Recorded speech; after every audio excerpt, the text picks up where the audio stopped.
Boa tarde para vocês. A gente vai hoje continuar com o segundo capítulo do livro do Karatani, né? E um capítulo que, como eu estava falando para vocês, eu acho que o capítulo... Eu já tinha achado esquisito, assim, da primeira vez que eu li. Eu acho que dessa vez eu continuo achando ele esquisito, mas eu acho que algumas coisas, pelo menos, assim, estão um pouco mais claras, né? Mas, enfim, acho que a gente pode ir conversando, né? Enquanto a coisa parece, né? Deixa eu só pegar aqui o negócio. Mas é engraçado, porque o livro... Ele é de fato, assim, eu consigo imaginar assim os antropólogos assim batendo no Karatani, porque ele não está assim meio que tentando fazer com que eles fiquem do lado dele, né? Assim, ele está falando de uma forma que é toda mocoronga, né? E realmente assim,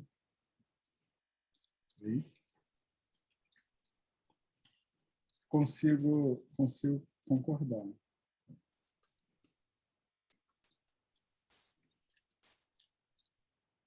Aí que eu sou meio lento. Pronto.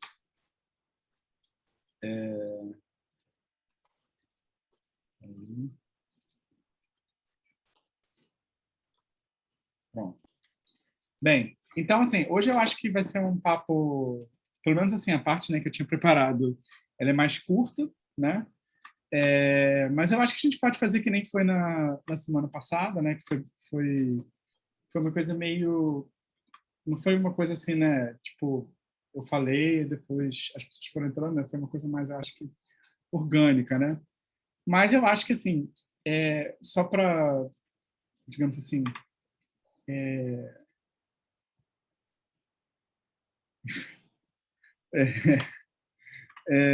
só para fazer uma breve recapitulação, né?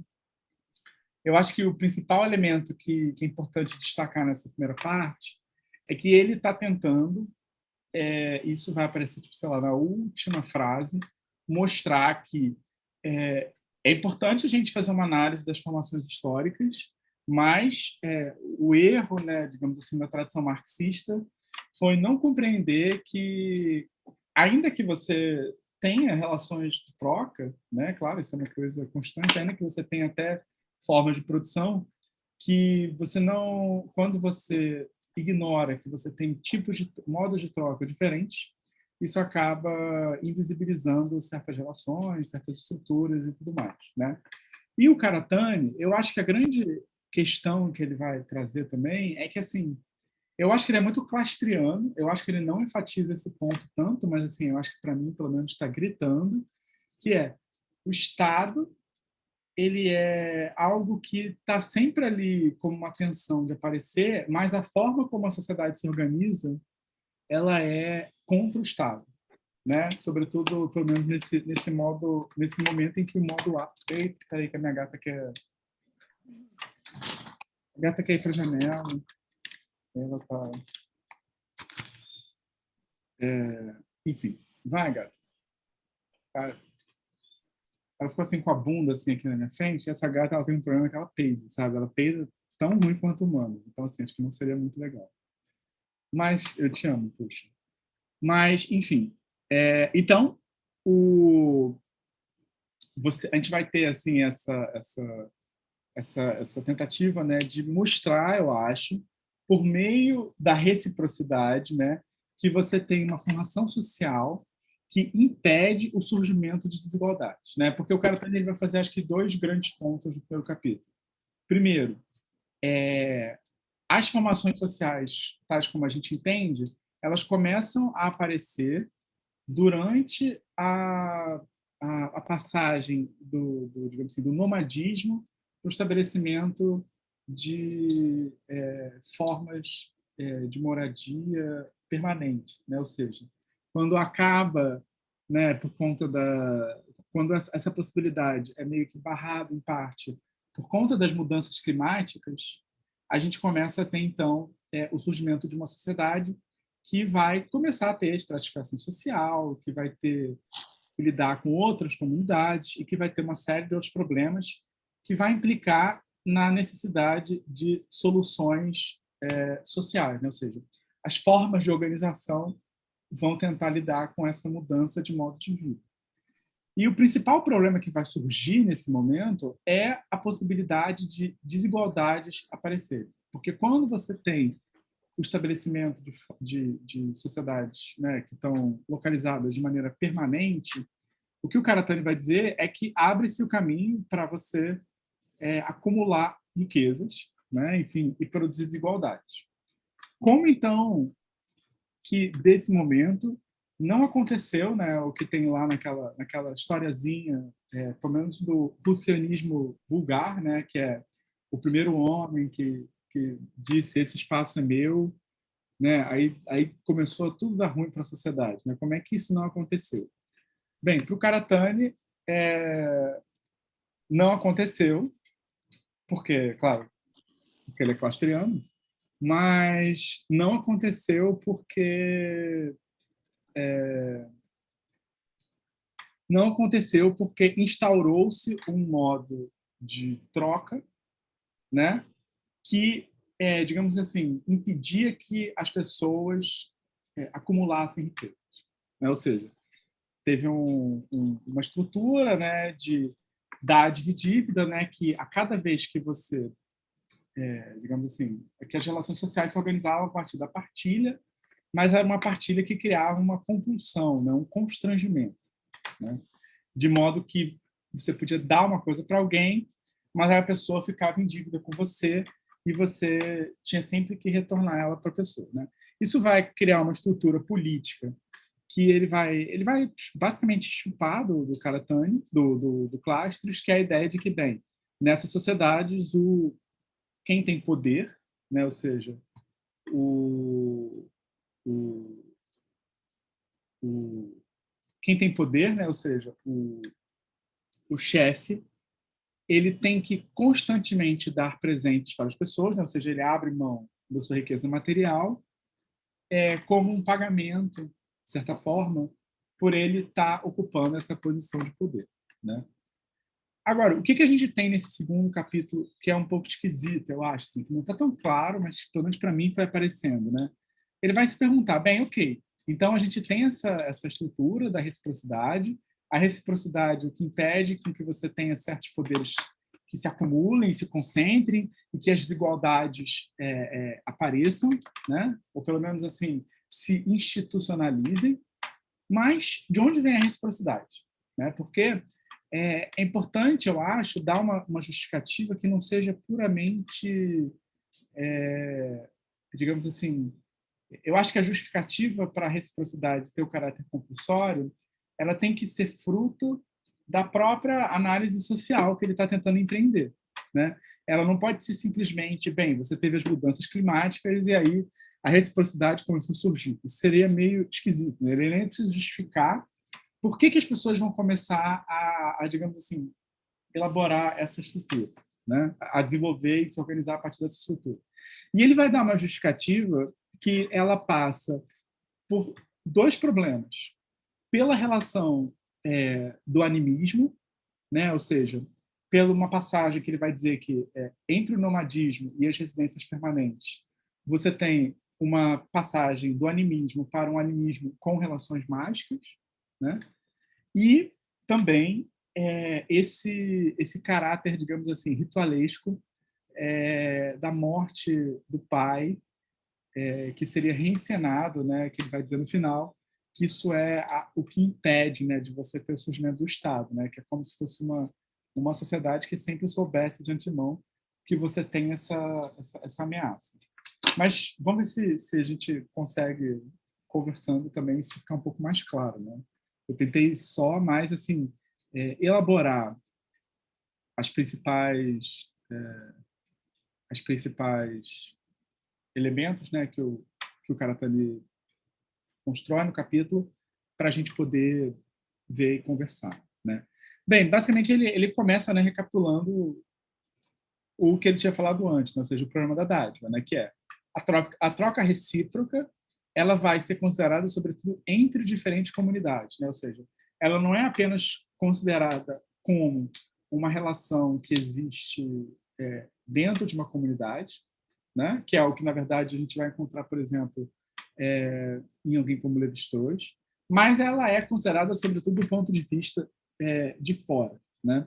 É quase como se o Karatani estivesse dizendo, eu acho, que as relações sociais internas elas são, em alguma medida, organizadas pelas relações sociais externas. Por que isso? Né? Isso é uma coisa que eu acho que pelo menos para mim, assim, é uma coisa que eu estava tentando quebrar a cabeça. Eu acho que o que está em jogo aí é uma ideia que, com o que está fora, a relação que se tem, ela é sempre uma relação de contato com uma espécie de alteridade radical, né? Que você não tem como normatizar de antemão, né? Então, assim, acho que justamente a diferença entre interior e exterior é um pouco essa, né? O exterior, ele é uma o exterior, ele é uma normativa, ele é uma relação que, sei lá, né, você não sabe como é que a pessoa vai reagir, né? Vai que, como as pessoas estavam falando, né? Vai que você está num encontro com uma pessoa, né? Aí, de repente, a pessoa diz para você que ela é uma pessoa não monogâmica, né? Enfim, algumas pessoas, diante dessa situação, elas vão começar a ser canceladas diante do Twitter, porque elas vão reclamar, e aí, enfim, isso vai gerar todo um caos que vai ocupar a tarde inteira da quinta-feira das pessoas, né? Então, assim, quando você está lidando com outra pessoa, é tipo qualquer, sei lá, né? É isso, é horrível, né? Horrível lidar com pessoas porque você justamente não sabe o que está acontecendo. Na verdade, ele faz uma leitura muito esquisita do Buber, que parece que no final ele diz que o bom da sociedade é transformar as coisas em coisas, né? Mas enfim, eu achei isso muito. Eu falei assim, ele está fazendo isso mesmo? Porque eu acho que todo o papo do Buber é precisamos, né? Tem o outro que é um ele também, sei lá. Aí o cara também está falando assim, o bom da sociedade é que ela transforma as coisas em coisas, né? Mas enfim. Então assim, você tem a troca recíproca, né? Que ela é considerada sobretudo primeiro a partir do diálogo entre comunidades, né? Diálogo é uma palavra muito forte, né? Porque ela vai criar paz, né? Porque qual é a relação de fundo, né? É caos, é guerra, né? Ele está pegando ali as análises do Clastres, né? Sobre a sociedade Yanomami e tudo mais. Bem, beleza. Então, você vai ter sociedades segmentadas que são estabelecidas em que a reciprocidade é institucionalizada e vai se tornar uma obrigação. Beleza, mas como? Né? Como que essa porra de obrigação funciona? Né? Eu acho que esse é o problema do Karatani. Né? E por isso que ele vai falar assim, ok, vamos então analisar o conceito de dádiva, e ele vai pegar ele vai, digamos assim, enfileirar 4 conceitos de dádiva. Né? Um do Mauss, um do Lévi-Strauss, um do Maurice Godelier, que é um antropólogo marxista, e um do próprio Karatani. Né? Então, assim, ele vai meio que construindo a coisa. Né? Primeiro, ele vai dizer, o moço ele vai dizer, bem, o que é uma dádiva? Como é que uma dádiva funciona? Por que ela tem força? Por que quando você recebe um presente, você se sente constrangido? O moço, né, ele vai dizendo isso sai da dádiva é porque você tem uma força mágica, né, chamada Hal, que te constrange, né? Assim, eu acho que a maneira como o Karatani leu o Mauss, eu acho, é um pouco a forma como Marx lê os economistas políticos do século XVIII, sei lá, eu não sei séculos. Porque você tem... Bem, eles estão descrevendo as coisas certas, mas eles estão invertendo as coisas, né? Dizer que a força mágica está no objeto é a mesma coisa dizer que a mercadoria tem o valor nela própria. Né? Eu acho que é uma coisa análoga. Né? E qual é o grande lance do Lévi-Strauss? Né? Por que o Lévi-Strauss é uma pessoa muito inteligente, né? Além de ser o Lévi-Strauss, né? Que é basicamente o pai real. A antropologia só existe depois do Lévi-Strauss, né? Para mim. Né? Visão meio tosca da antropologia, eu sei, mas sei lá, tá tudo bem. Os filósofos têm os pré-socráticos, né? Dá para ter os pré-levi-straussianos na antropologia. Daqui a 1000 anos, quando tiver 1000 anos de antropologia, vai fazer mais sentido isso, né? Bem, o Levi-Strauss ele vai fazer um deslocamento, porque ele vai dizer, bem, a dádiva, de fato, né? Ela tem um caráter normativo, compulsório, mas a compulsão dela não está em algo dentro da dádiva. Está na maneira como ela é uma espécie de significante flutuante. Aqui, gente, eu preciso admitir um problema para vocês que eu tenho, que é, eu, há anos, que eu tenho dificuldade em entender o que é significante flutuante. Na verdade, eu acho que eu já li esse ensaio do Lévi-Strauss, né? Porque isso aí é trabalhado no ensaio, Introdução à Obra de Marcel Mauss, né? Que foi publicado, pelo menos a versão mais recente em português que eu lembro, é aquela na saudosa coleção da Kozak, né? Bem, então, assim, o que significa isso, eu acho? Né? Que o valor da dádiva tem a ver com a maneira como, né, enfim, certas coisas, ao circularem, né, acho que elas são vazias, né? Eu acho que o exemplo que está em jogo aí é a ideia do colar, né, da pula, que é trocado que é trocado entre os, sei lá, polinésios, né? Enfim, a galera do Argonautas do Pacífico que fica pegando o barco para ir em aventuras muito loucas e atravessar o oceano para entregar um colar. Depois alguém vai pegar esse colar e imediatamente vai levar para outra pessoa, né? Bem, ou seja, ele é encarado como um ponto relacional, né? Ou seja, o caráter compulsório, qual é o deslocamento, pelo menos assim, que acho que é o que importa, né? O caráter compulsório da, da dádiva, né? Ou seja, o fato de que ela obriga uma contradádiva, o Levi-Strauss vai falar assim, ele vai dessubstancializar. Isso não tem que estar na coisa, isso tem que ter a ver com o sistema de relações com os quais essa coisa está inserida, né? Então, assim, beleza, show. Só que qual é o problema para o cara estar disso? Isso é massa, mas o sistema de relações que o Levi-Strauss está trabalhando é sempre a partir do interior de uma comunidade, né? Ele é válido para dentro da comunidade. Então, assim, você consegue lidar com a maneira como uma dádiva circula dentro de uma comunidade, mas para o Karatani, você ainda tem o problema de como é que eu lido com o problema de fora, né? Que é o que interessa a ele, porque ele não está interessado simplesmente pessoas trocando dádivas entre elas mesmas numa determinada comunidade. O que interessa ao Karatani é como a dádiva se torna uma forma social que aí sim pode organizar uma comunidade internamente, né? Então, assim, acho que ele tenta inverter a coisa, né? E é por isso que ele vai passar pelo Godelier, né? Ele vai dizer assim, bem, o que o Godelier vai fazer, né? Eu não sei nada de Lukács, né? Talvez a Andrea, que tem esse lado, ela pode ajudar. Porque eu ouço a palavra reificação e eu fico com medo, sabe? Essas palavras, reificação, significado flutuante, todas essas coisas elas me deixam com medo. Mas o que ele vai falar é que a força da dádiva está na maneira como ela reifica relações sociais. Ou seja, a impressão que eu tenho, né, pelo menos, né, que a minha referência é o Marx, né, é que no produto, no objeto, não é que você tem uma força mágica, é que por uma série... então a gente está perdido. Mas tudo bem, porque pelo menos a gente está perdido junto, que é uma forma de estar encontrado, né?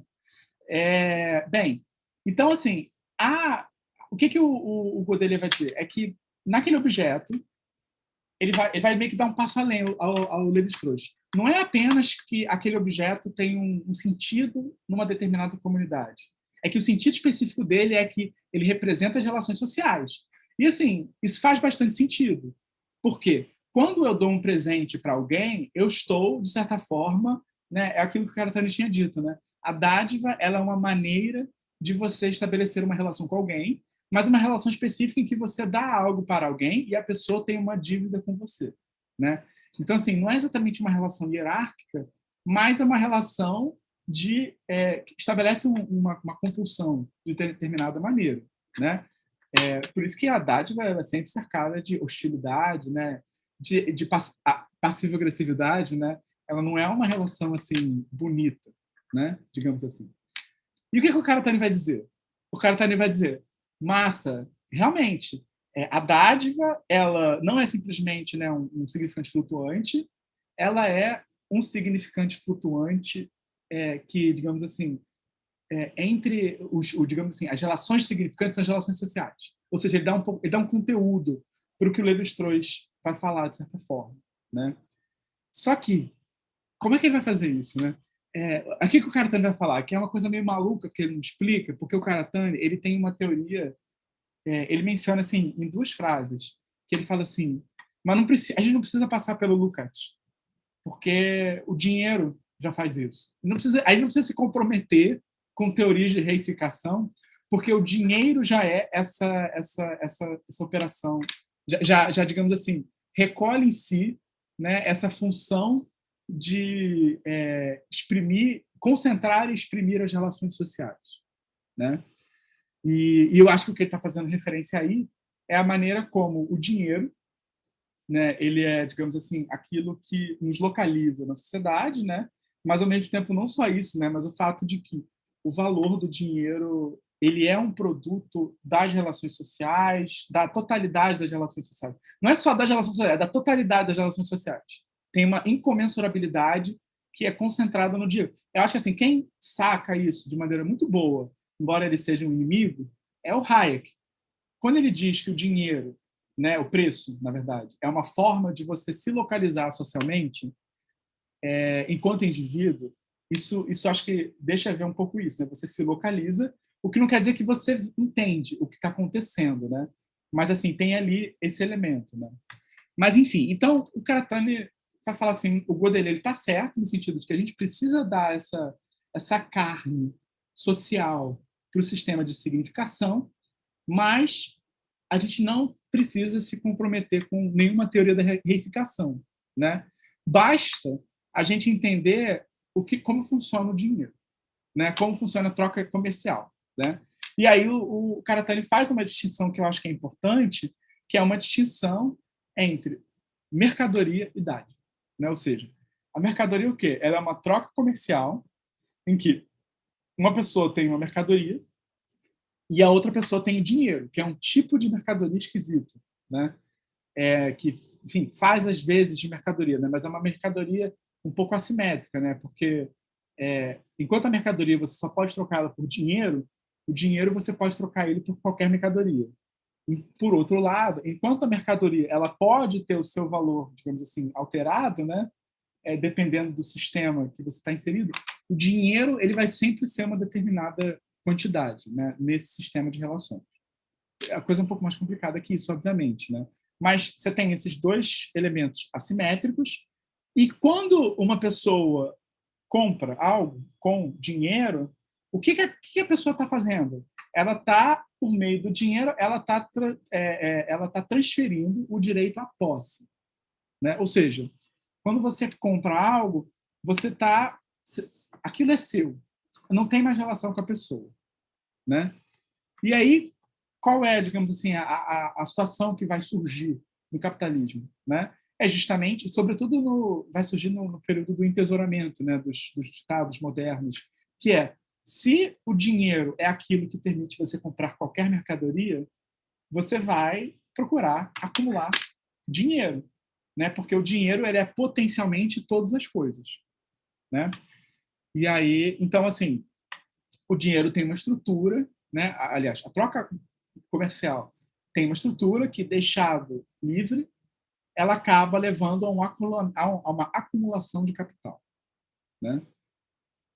Bem, beleza. E o que é a dádiva? Bem, eu acho que essa distinção é boa porque ela meio que faz uma diferença em termos parecidos, né? Que é, se o dinheiro ele transfere a posse, e é muito bom, porque quando você paga para alguém, você paga também a culpa que você teria, né? Eu, pelo menos, me sinto assim um pouco, assim, uma coisa horrível, talvez, não tanto. Acho que, na verdade, esse é o sistema que a gente está. Mas quando eu pago para alguém fazer alguma coisa, é como se eu me sentisse bem, assim, no sentido de, tipo assim, eu não preciso ter nenhum comprometimento afetivo com essa situação, né?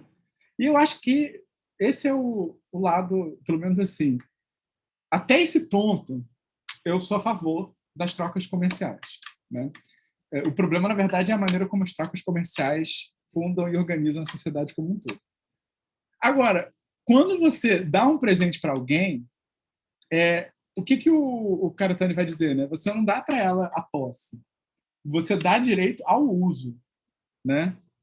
E isso aparece justamente não porque você tem que devolver a coisa, né? Não é que é um empréstimo, Mas é porque, na verdade, é quase como se o que foi trocado, o que eu dei para você, não é exatamente o objeto.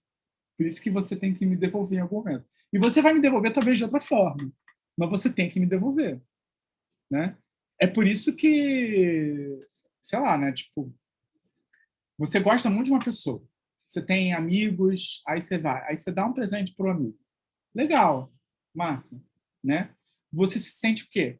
Compelido a dar um presente para a pessoa. Porque o que a pessoa te deu quando ela te deu o presente não foi o presente, foi a amizade dela, né? É como se você tivesse, então, direito à fruição da amizade, mas ela não é sua, né? Você tem que, em algum momento, devolver aquilo. Eu não sei, eu tenho o problema que eu fico fulanizando todas as relações, né? Sociais, né? Eu tenho, é a minha marca, eu estava percebendo isso outro dia que eu estava falando de algumas coisas, eu percebi como eu vou dizer que é uma característica meio do meu apego à cultura romanesca, assim. Então tudo vira uma relação singular, narrada, e é horrível isso, assim, é horrível isso, mas tudo bem. A gente vai aprendendo, né? Bem, então assim, você tem essa relação, essa diferença, né? Só que, de novo, né? Isso a gente ainda não entende por que, que a reciprocidade é compulsória, né? Ok, eu dei um presente para a pessoa, por que, que ela tem que me devolver? De onde que vem isso, né? Bem, aí nesse ponto aí nesse ponto que o Karatani, eu acho que ele começa a levar a coisa em outra direção, que ele vai introduzir de maneira muito esquisita o problema da magia. E assim, gente, mais uma vez, né, fazendo exatamente aquilo que eu tinha falado que eu fazia, né? Mas enfim, é, eu, eu tenho essa relação assim total assim de, eu sou uma pessoa totalmente secular, né? Eu só não digo que eu sou ateu porque é meio cringe dizer que você é ateu. Mas assim, eu não tenho nenhuma, a minha relação com o cosmos é totalmente despurificada, totalmente sem nenhum mistério, né? É uma coisa até meio chata, né? Mas assim, não é que eu sou contra. Na verdade, a minha posição é meio assim. Eu acredito a princípio que tudo é possível, só que até hoje nunca aconteceu nada comigo, né? Mas eu não tenho nenhum problema com nenhuma coisa. Mas assim, acho que é isso. Acho que seria legal, né, se acontecesse, talvez. Não sei. Às vezes não, às vezes eu tenho medo. Às vezes eu acho que é bom que não aconteça, porque eu acho que eu ia ficar muito com medo. Mas enfim. Então assim, sempre quando eu vejo esses papos de magia, eu fico assim meio assim ressabiado porque eu falo assim, cara, ele tá falando aqui de uma coisa que eu não entendo assim. Pode ser, pode ser. Não sabia, não tinha pensado nesse ponto de vista. Então talvez eu possa me é melhor do que ser ateu, né? Com certeza. Né? E tá na moda também, né? Um pouco assim, né? Então ótimo. Obrigado, Felipe. Acho que você resolveu parte do meu problema. Eu acho que tem uma coisa brasileira. Isso é uma anedota de campo, né? Muita gente fala assim: você vai para campo, você pergunta para o cara, ah, mas você acredita que essa pedra fala? Aí o cara fala assim: olha, acreditar eu não acredito, né? Mas vai que, então não passo aqui de noite, assim, sabe? Tem uma coisa muito. Eu acho que tem uma coisa muito. Essa ideia ocidental de que digamos assim, reconhecer que existem outros ânimas, né, outras agências no mundo, que isso tem a ver com uma crença racional, né? Acho que tem uma coisa meio de um certo literalismo protestante, de que você Uhum. só acredita se você fala explicitamente. Acho que Foucault menciona isso, que o cristianismo é uma das poucas religiões em que o pertencimento à vida social divina, digamos assim, tem que vir por uma crença consciente, uma conversão do eu que diz assim, eu acredito.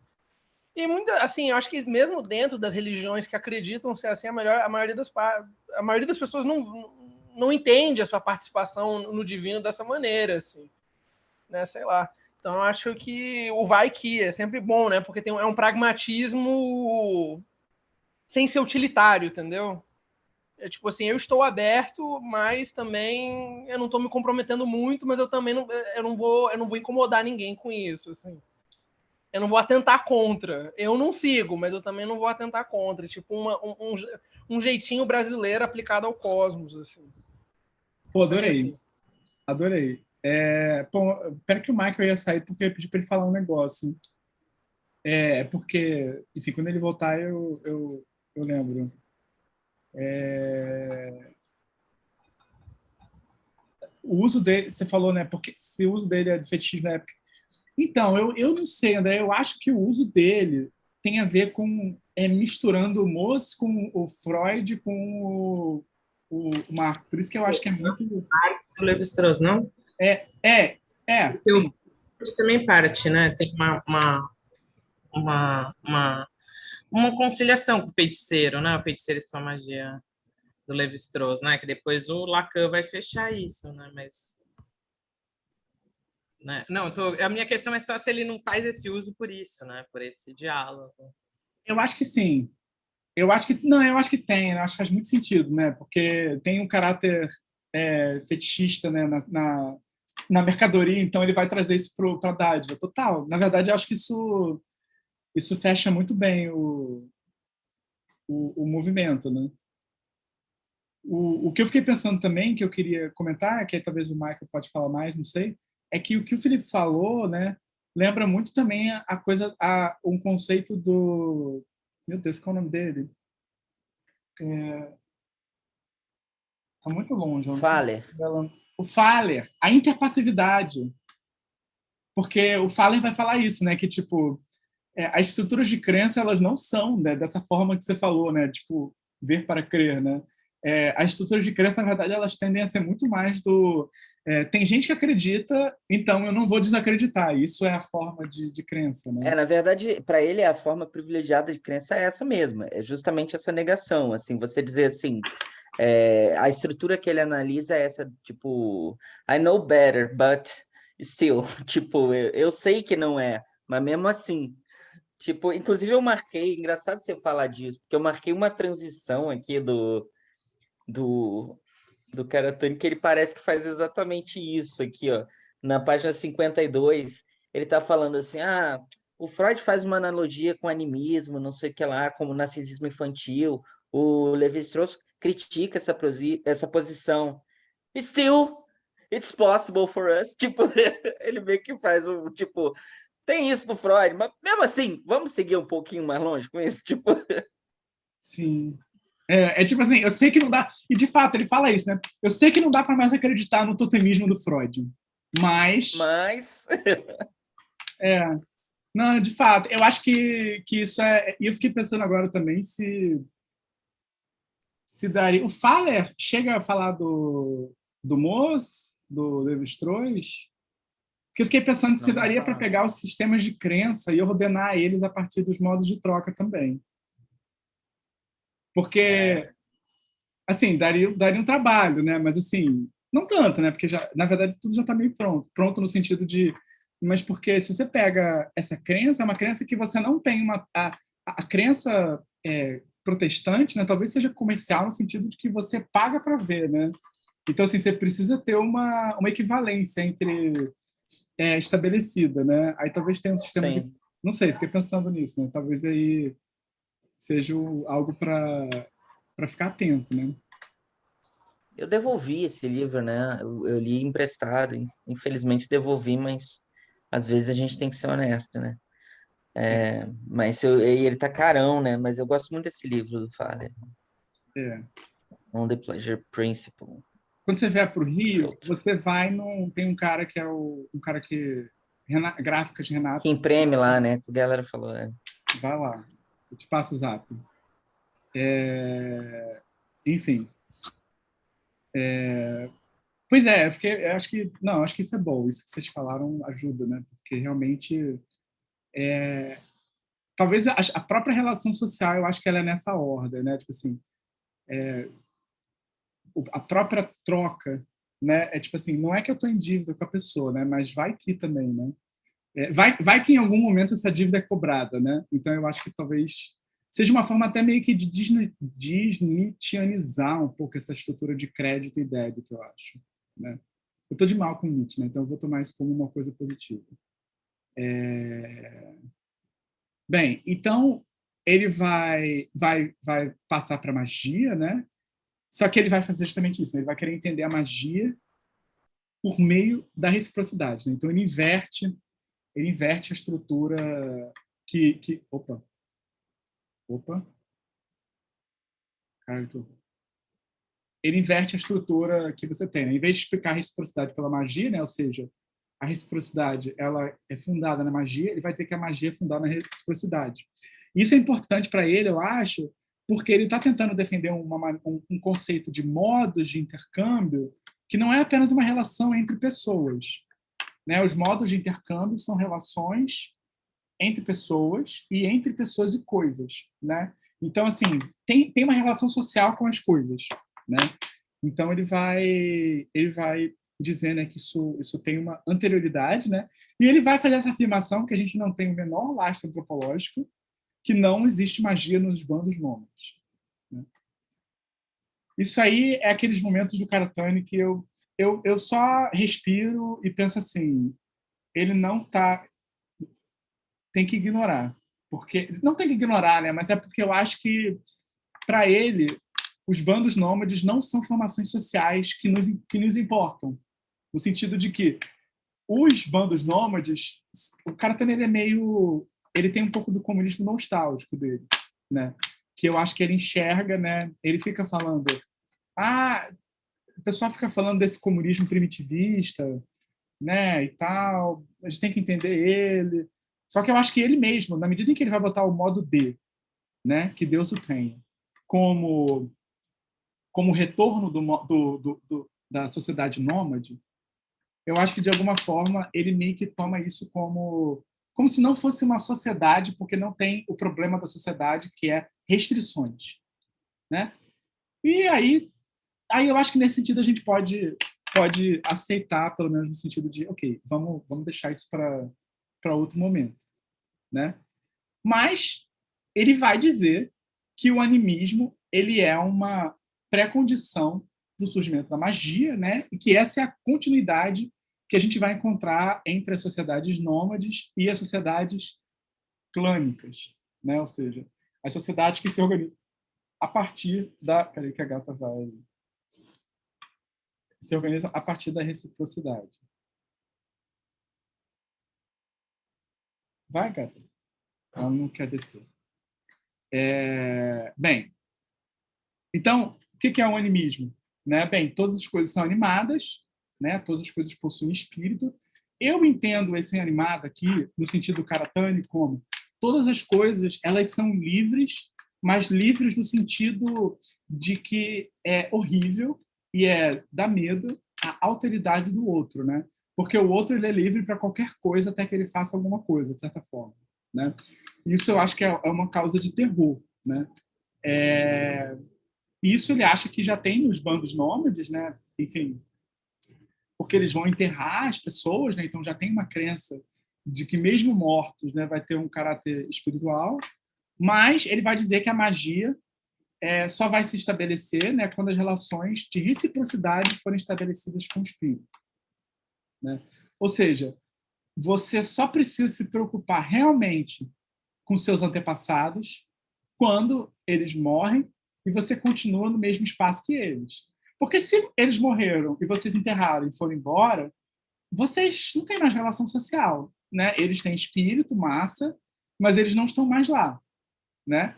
Então, assim, você teria esse, digamos assim, o estabelecimento de uma relação de reciprocidade, não só primeiramente, mas também quando você tem essa nova situação, né? Que é você não está só enterrando as pessoas, mas você está enterrando e você tem que continuar convivendo com elas, né? Aí vai surgir aquelas coisas, você deve uma coisa para elas, porque a força da sua comunidade tem a ver com os esforços dos seus antepassados. Então vai ter uma relação de dádiva e de dívida, né? E nesse sentido, o que o cara vai falar assim? Como é que então a gente explica o animismo de maneira conceitual? Ele vai falar, ele vai pegar o Buber, e o cara também é isso. Assim, parece que ele está indo num rodízio e ele vai pegando o livro que está mais próximo dele, né? Parece que ele estava realmente assim lendo Buber, assim, estava lendo Buber, assim, enquanto estava escrevendo o Estrutura da História Mundial, né? E aí ele falou: eu e tu, é isso mesmo, né? Só que o que ele vai fazer de interessante na relação eu e tu e eu e isso é que ele meio que vai inverter. Porque ele vai dizer, o que é o eu e isso? É você objetificar uma coisa. O que é você objetificar? É você ter uma relação de domínio, de poder, de controle, né? A coisa perde agência quando você objetifica ela. Quando você está lidando com uma coisa que é um tu, aí a coisa tem agência, né? Eu não li o Buber, mas eu imagino que a moral da história do Buber deve ser: trate as pessoas como se elas fossem tu, né? E não trate as pessoas como elas fossem isso, porque isso vai gerar antissemitismo, nazismo e tudo mais, né? Enfim. Então, assim, ele vai pegar essa coisa, né, para dizer, bem, o animismo é o mundo em que todas as relações são eu e tu. Tudo tem agência, né? O mundo moderno, como a gente vê, é o contrário. É a coisa que nada tem agência, né? Ah, os animais não têm agência, as pessoas não têm agência, nada tem agência, o mundo é horrível, né? Só que, beleza, então você tem essa dupla estrutura entre eu e tu, né? E eu e isso, né? Só que, assim, quando você faz isso, né, e o que eu acho que... Peraí que eu organizei meus PowerPoints errados, mas tudo bem. Quando você faz isso, o que significa você dizer que as coisas têm a relação eu, tu e eu, isso? Né? Bem, no eu, tu, as coisas, ambas as partes têm agência, né? Ambas são sujeitas, e ambas sendo sujeitos, eu acho que ambas são livres, né? Na relação eu, isso, uma parte da equação é um sujeito e a outra parte é um objeto, né? E aí o que o Karatani vai dizer? Bem, as relações eu-tu, elas são as relações standard, né? No mundo nômade, tudo é uma agência, né? Tudo é agência. E aí, para sobreviver, para viver a vida prática, você precisa desespiritualizar as coisas, né? Então, sei lá, eu fico me lembrando, por exemplo, da coisa de... que eu já li em algumas etnografias, né? Que acho que é uma coisa super básica, que é você cozinha uma comida, porque quando você cozinha ela, né? Você está meio que desespiritualizando ela, você está fazendo com que ela deixe de ser um sujeito para que você possa comer ela, né? Ninguém quer comer outro sujeito assim, né? De uma forma assim meio... Acho que isso é uma coisa assim, sei lá, na minha cabeça é uma coisa meio muito grupo-corpo, assim, né? As pessoas são todas subjetividades e estão se englobando, se incorporando, né? Sei lá, é difícil, né? É difícil. Então, assim, o mundo básico é um mundo eu e tu. Só que se o mundo nômade não é um mundo social, no sentido do Karatani, né? Não é uma formação social, então, talvez contra o que o Buber quer, né? Que é que a gente se trate como pessoas, a sociedade, né? We live in a society, a gente vira coronga justamente porque talvez o problema do coronga seja que a galera esteja querendo eu e tu, né? Mas, para o Karatani, a sociedade acontece quando a gente desespiritualiza as coisas, né? E aí ele vai falar aquela coisa muito louca, que é, quando você faz um sacrifício, você impõe uma dívida para a pessoa, né? No caso, você está fazendo uma dívida para o espírito, né? Tipo assim, porra, cara, tipo, eu fico pensando na Odisseia, a gente queimou esses carneiros para você, a gente deixou de comer esses carneiros, é difícil carneiro. Então, assim, brother, você está em dívida comigo. O que você está fazendo? Você está objetificando a pessoa, pelo menos na minha cabeça, na medida em que você tira parte da agência dela, né? Então, assim, é quase como se, sim, a sociedade uma boa sociedade é um mundo em que a gente se trata como objetos, né? Que a gente se organiza a partir de relações previsíveis, né? Isso eu acho que é uma coisa que ele vai dizer, né? Que a mágica, então, né? A mágica, tipo assim, lidando com espíritos, né? Com deuses, ela é uma operação em que você, eu acho que ele usa essa palavra, né? Você sela, né? Você bloqueia o espírito, né? A ânima do ser para quem você está sacrificando. Porque quando você sacrifica algo, você diz, você não pode deixar de fazer isso. Não me deixa na mão. Não me deixa na mão porque eu te dei uma coisa, né? Então, assim, é muito louco isso, porque, na verdade, o que ele está dizendo que é totalmente o contrário do que a gente imaginaria, né? Não é tipo, eu sou um ser humano, um mero, sei lá, troiano queimando um carneiro para me submeter à Hera.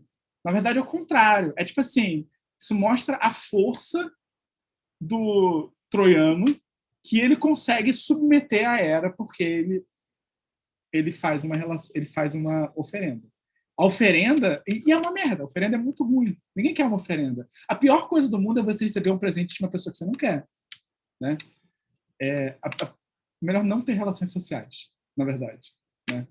Então, só uma coisa, assim, eu acho que tem uma coisa interessante nisso ali, que é, se você pensar essa lógica desse contrato mágico, digamos assim. Porque, por um lado, eu acho que a aproximação que ele vai fazer essa coisa da magia como uma primeira ciência é que eu acho que, assim, não é qualquer sacrifício. O sacrifício, ele funciona dentro de um conjunto de regras. Então, na verdade, poder objetificar essa relação depende de um certo conhecimento dessa relação. Tipo assim, então, o sacrifício, ele está submetido a umas certas regras. E aí você pode ver isso sei lá, no texto dos livros do Druida lá maluco, até se você pensar como isso acontece na Umbanda mesmo e tal. Você não é qualquer sacrifício. Existe uma série de regras que tem que ser respeitadas. Tipo, você tem que cortar um alimento de uma determinada forma, você tem que sacrificar um animal de um determinado jeito. Eu acho que o que dá essa agência, o que objetifica e te permite comandar um pouco, controlar essa relação com os deuses, os espíritos, whatever, é uma espécie de conhecimento. Então, assim, eu acho que é daí que essa aproximação faz algum sentido, se a gente quiser levar ela a sério, essa aproximação com a ciência estaria aí, né? É uma ciência de coisa... Ao mesmo tempo, a relação tem uma coisa muito... que você vai achar, sei lá, se quiser uma referência pop no New Gaiman, assim, né? Mas qualquer coisa.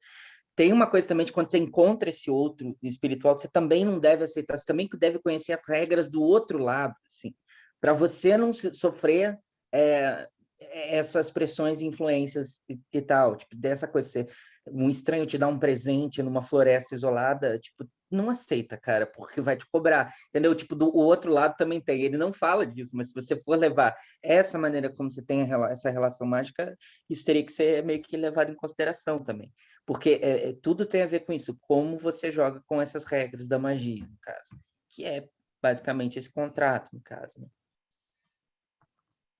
Fala, Felipe. Não sei se é meu careta levantar a mãozinha, mas aí eu acho que ela tem uma função no Zoom também. Mas não, na fala do Michael, eu acho que é complementar. Eu não sei, assim, tipo, porque o cara Tani bota, né? Eu achei meio estranho assim, esse capítulo, porque eu não sei, né? Tipo assim, tem um certo mal em ser cientista social. Eu acho que isso é uma coisa da divisão acadêmica, que toda vez que você está lendo o trabalho de uma pessoa que não é da sua área, mas que meio que passa pela sua área, você quer dar muito palpite, porque eu acho que você quer se sentir importante, assim. Então, filósofos, quando leem antropologia, eles vão fazer isso, e antropólogos, quando leem filosofia, vão querer fazer o mesmo. Então, eu estou tentando evitar fazer isso, assim. Mas eu acho interessante só notar, porque, tipo assim, o Karatani está puxando muito do Moço, né? E aí, para minha dissertação, eu tive que ler o livro do Moço sobre o sacrifício. E é aquela coisa, né? Bem o estilo do Moço, que é uma monografia densíssima, né? O cara escreveu como um artigo, né? Mas, assim, na verdade, uma coleção de tudo que ele estava lendo. Basicamente, ele queria escrever sobre o que ele estava lendo, ele juntava tudo. É uma coisa densíssima, assim. Mas, basicamente, uma das a teoria que mobiliza a definição do sacrifício para o Moço não é tanto uma objetificação, mas é uma separação ou uma união. Mas ela é muito cuidadosa e ela tem que ser muito ritualística, ela tem que ter várias gradações, porque aí ele vai dar um exemplo. Quando você vai fazer um sacrifício, você está saindo do mundo profano para o mundo do sagrado. E o mundo do sagrado é um lugar onde as limitações não existem, né? Aí ele vai trazer o exemplo, por exemplo, né, que geralmente no Antigo Testamento quem vê a face de Deus morre. E é uma coisa super comum, né, no mundo antigo, entre aspas, né? Você não é para você ver os deuses, não é para você ver os espíritos, né? Viveiro de Castro também vai falar isso, assim, se você está andando no meio da floresta e você vê, sei lá, um chapiri, ou você vê outro espírito, é que você está fudido, não é para você estar dividindo o mundo. Mas o sacrifício é necessário porque, basicamente, eu tenho a impressão que na versão politeísta, animista, mas também no Antigo Testamento judaico, parece que as pessoas não querem se misturar com os deuses, mas é uma obrigação da vida, assim. Para as coisas funcionarem, a gente tem que lidar com vocês, mas vocês são muito perigosos. Mas, e aí, como o sacrifício é uma troca, tanto para o nosso lado quanto para o outro, a gente tem que estabelecer algum meio de unir essas coisas. Então, eu não sei se seria... Acho que objetificação é uma palavra carregada, mas também, né, não sou da área do karatani, mas acho que é interessante notar também que para o moço é justamente uma questão de separação. Você nunca realmente se separa por completo, mas você também nunca quer se unir por completo com Deus. Assim, tanto que, digamos assim, a parte mais dramática do sacrifício, que o moço vai falar, é justamente aquele momento que você meio que termina o sacrifício e você tem que ir embora. Assim, você tem que acabar o sacrifício. Porque você chegou ao cúmulo da experiência humana que você pode ter, e agora você tem que voltar ao mundo profano, mas você não pode fazer isso muito rápido, entendeu? Porque se você fizer isso, você vai quebrar uma coisa que não pode ser quebrada, né? Ah, enfim, não sei. Não, eu achei muito bom isso que vocês dois falaram, até porque eu acho que o que vocês falaram, a gente poderia abrir mão do Buber que ele usa. Porque eu acho que assim, exatamente. o que eu acho que é interessante ali no Buber, pelo menos para mim, é que é uma coisa que aparece numa nota de rodapé, que é a nota de rodapé que ele fala, a magia é tipo ciência. Mas isso não está jogado.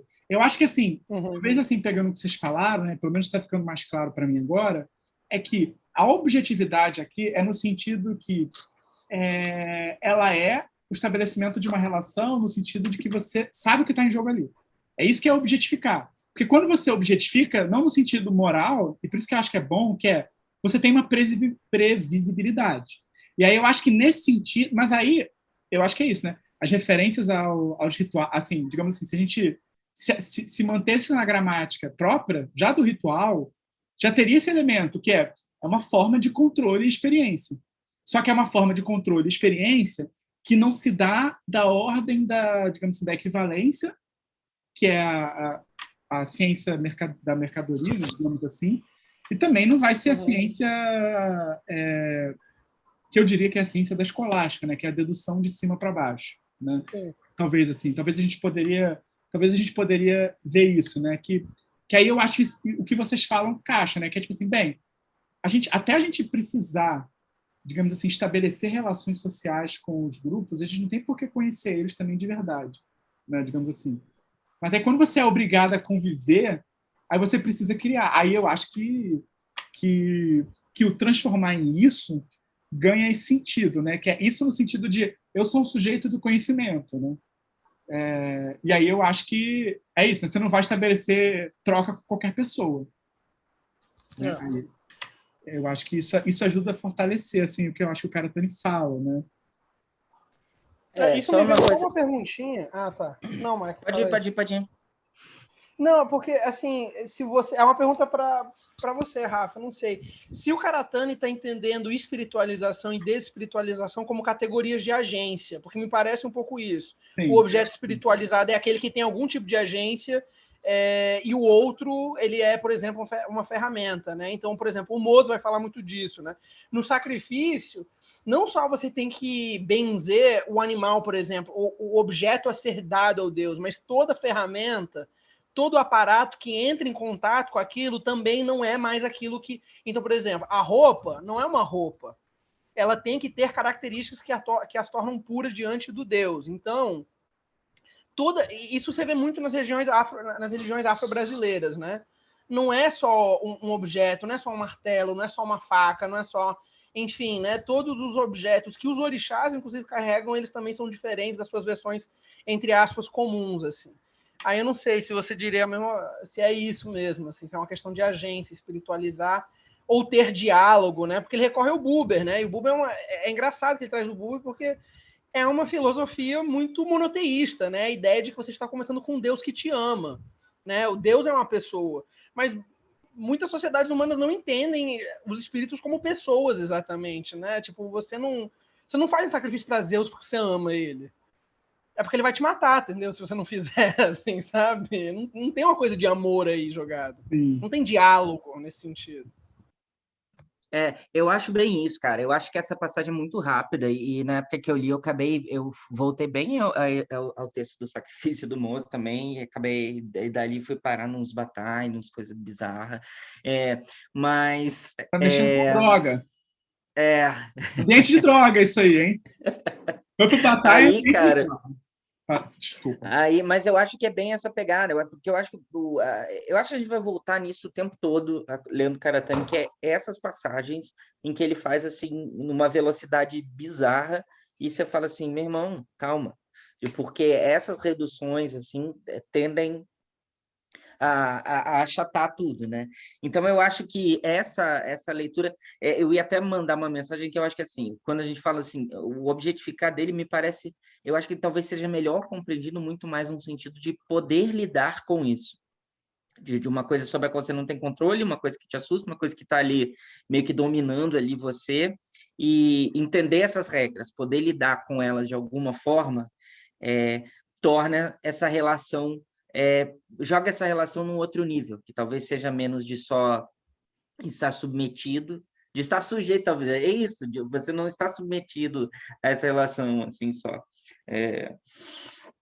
Então, acho que essa pontuar isso assim, é importante, mas também entendendo que, sim, se você pegar a Friva, assim, dá ter a tendência de você falar, você está maluco, cara.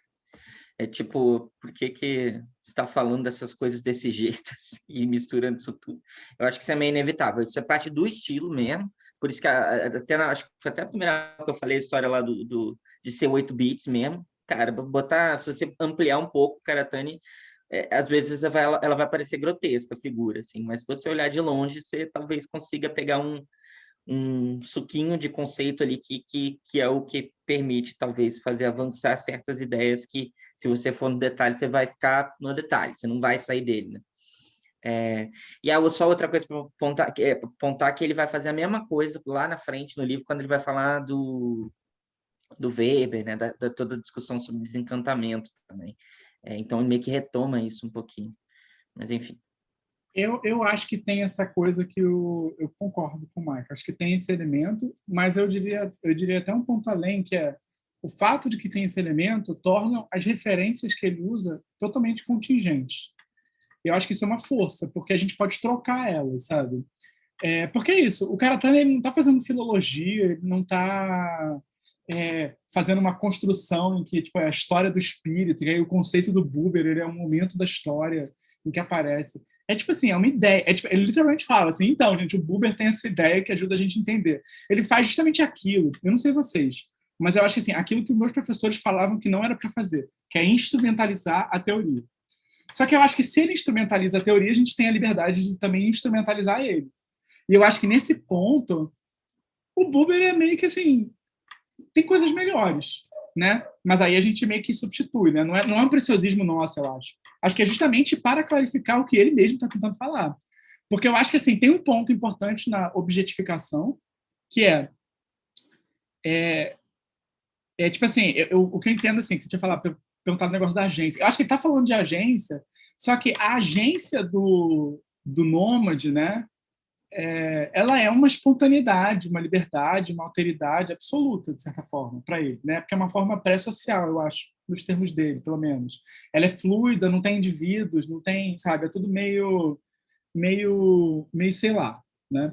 Então, eu acho que para você ter, digamos assim, essa relação social, a relação social ela é uma redução de agência, no sentido de que você não pode mais fazer qualquer coisa. Mas por que você não pode mais fazer qualquer coisa? É aí que eu acho que entra a reciprocidade. Porque a reciprocidade é um tipo de ciência, né? É uma ciência, no medida de consciência, né? Ciência de quais são os botões que eu aperto aqui para que a coisa reaja dessa forma, né? E aí eu acho que, nesse sentido, a objetificação ela tem uma ambiguidade que eu acho que ela é interessante preservar, pelo menos, que é uma ambiguidade que é objetificação, no sentido de que eu transformo num objeto de conhecimento, isso que é, digamos assim, bom, porque aí você sabe como se situar, mas ela é algo meio ruim, porque, eu não sei, eu sempre fico pensando naqueles textos do Freud, né, de que você tem a sociedade construída em cima de recalques e repressões, e, enfim, essas coisas vão se meio que constroem o sujeito, mas também não esgotam, né? Então, assim, também eu acho que o tipo de a dádiva, o problema dela é que ela, ao mesmo tempo, ela é uma coisa que se oferece, mas que você não tem certeza que você antes de você oferecer, você não sabe também se a pessoa vai aceitar, né? Porque eu acho que tem essa estrutura. Eu acho que é por isso que ela é o primeiro modo, né? Porque ela também não tem... Ela é o que você faz quando você também não tem nenhuma estrutura anterior, né? De certa, pelo menos assim, é o que... pelo menos é a maneira como eu tento explicar para mim a primazia que a dádiva tem para o Karatani, né? E aí eu acho que, de fato, ela produz uma desespiritualização, mas por quê? Porque ela constrói uma relação determinada, né? Tipo, você, enquanto sujeito, se torna mais previsível porque você não tem como recusar essa dádiva específica. Claro, não é qualquer dádiva, mas você desespiritualiza no sentido de que a pessoa já não pode mais fazer qualquer coisa, né? Então, eu acho que nesse sentido tem, né? Que você tem uma construção, né? De uma relação que desespiritualiza o outro, tira a agência dele, mas também, como ela não é também uma troca final, a sociedade que se constrói a partir dela é como se você ficasse meio que alternando os pontos entre quem está na posição de ser desespiritualizado, né? Fala, Felipe, pode falar. Não, eu lembrei de uma anedota, não sei, eu acho que isso está nas estruturas elementares do parentesco, do Levi-Strauss, que ele fala uma coisa muito interessante, assim, que ele fala, no geral, sociedades que não são... Eu não gosto do termo pré-capitalista, mas vamos pensar nisso, né? Pré-capitalista, sociedades não estatais, enfim, tudo mais, elas só fazem escambo, elas só fazem trocas que elas explicitamente entendem como trocas com grupos com qual normalmente guerreiam. Né? Você só faz uma troca de tipo assim, olha, eu vou te dar esse pedaço, sei lá, tantos, sei lá, peixes por tanta quilos de sal, para eu não entrar na sua aldeia e matar todos os homens que moram lá, escravizar as mulheres, enfim, tudo mais. E aí é interessante, né? Porque e aí o Levi-Strauss vai falar, tipo assim, a troca é justamente, de certa maneira, aquilo que estabelece uma relação, mas também não estimula nenhuma nova. Assim. Porque ela é baseada na ideia de que você não confia nas pessoas, né? Então você tem que deixar muito claro o que é trocado e o momento da troca. Olha, é bem aquela coisa de filme, assim, você traz como é que é, a maleta cheia de dinheiro e eu também no mesmo momento e a gente troca, entendeu? Mas normalmente as sociedades vão entender isso como uma deturpação do jeito normal de lidar com seres humanos, que é você estabelece... o Kula é um bom exemplo disso, né? Porque são ciclos enormes de anos, de uma complexidade e de um ciclo que, tipo assim, eu, pelo menos, lendo Argonautas do Pacífico, sei lá, não entendi, assim, sabe? Porque, tipo, envolve muitas pessoas em ciclos dentro de ciclos e tudo mais, assim. Aí, enfim, né? Você falando isso me lembrou justamente que talvez a dádiva, ela é interessante, não é tanto porque ela desespiritualiza as coisas, mas ela permite uma previsibilidade não antagonística nas coisas. Ou ela tem antagonismo, mas é um jeito de passar pelo antagonismo que não torna... Que previne a guerra, né? O antagonismo pré-guerra, né? Então, tipo, o Potlatch é um exemplo muito bom, né? E, tipo assim, em vez das aldeias aqui de todo o noroeste do Canadá se destruírem, a gente compete por meio de presentes, né? E aí ler a dádiva, o ensaio sobre a dádiva do moço é muito fascinante, porque ele traz tanta anedota etnográfica, e em dado momento, ou se você puxar para os estudos do... Não é do Kreber, do outro. Eu devia saber disso. O cara da antropologia americana. Agora me veio um branco.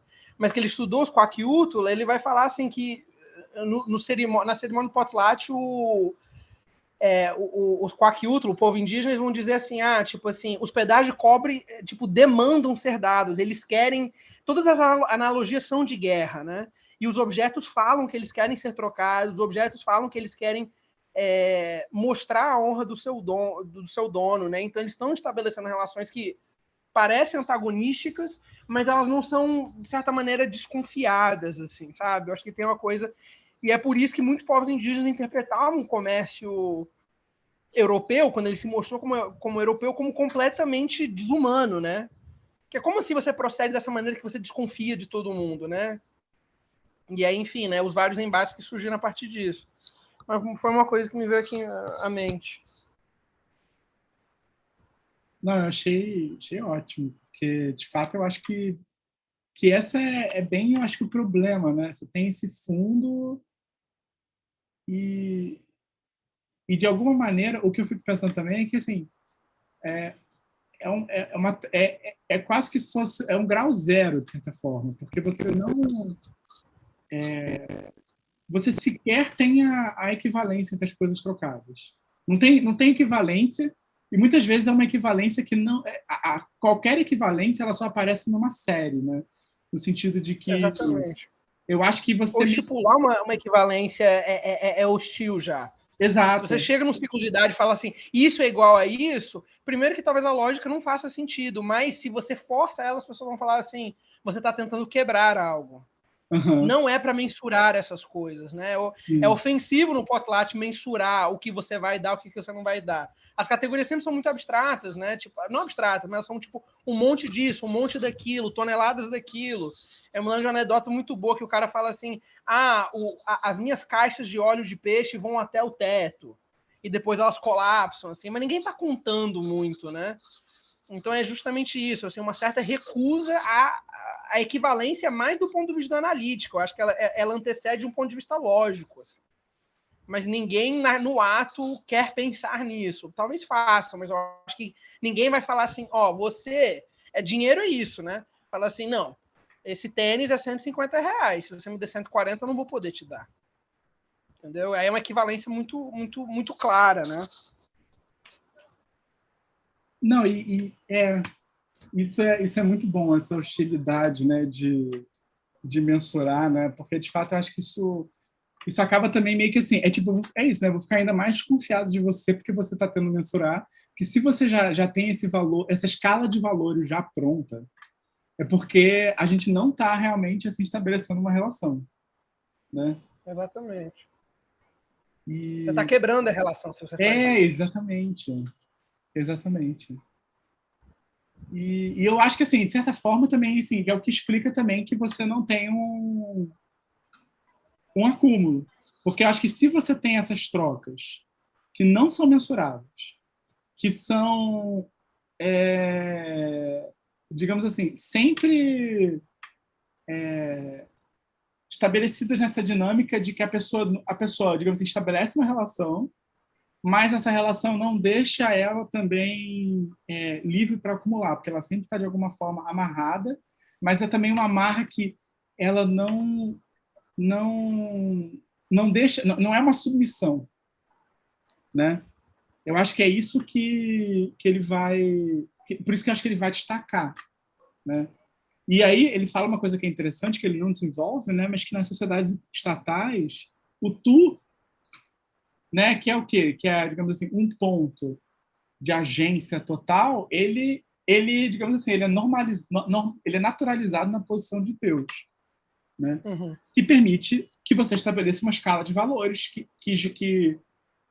qualifica todas as trocas. Mas acho que se você está fazendo isso é porque você não está estabelecendo relação entre dois grupos, porque já tem se isso está acontecendo é porque já tem uma estrutura social de submissão, né? Acho que é isso. Só a dádiva, com a sua ausência de mensurabilidade, é que realmente assim permite que um grupo não se sobressaia, né?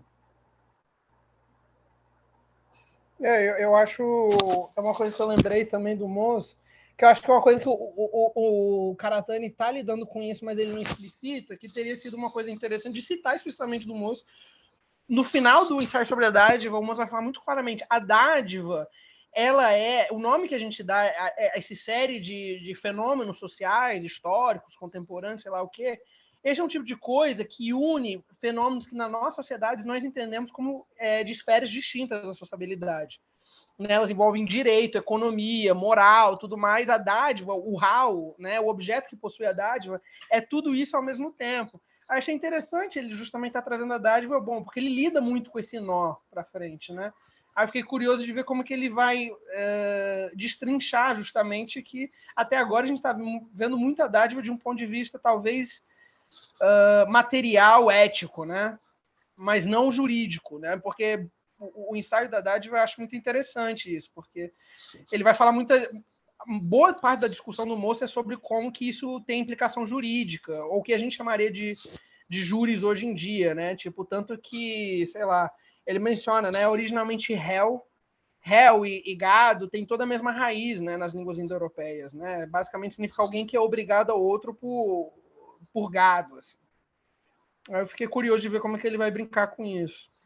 Então, isso que você falou, eu acho que tem um ponto que é até uma pena, assim, que eu acho que mostra o caráter, assim, eu diria o caráter inacabado desse livro, que eu até acho que não tem como não ser, que é o seguinte: isso fica mais claro, sobretudo na terceira parte do livro, que é sobre o capitalismo.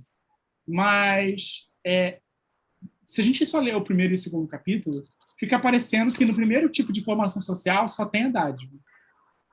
De vez em quando ele menciona trocas comerciais, mas não aparece o modo B, que seria justamente o próximo das relações jurídicas, né?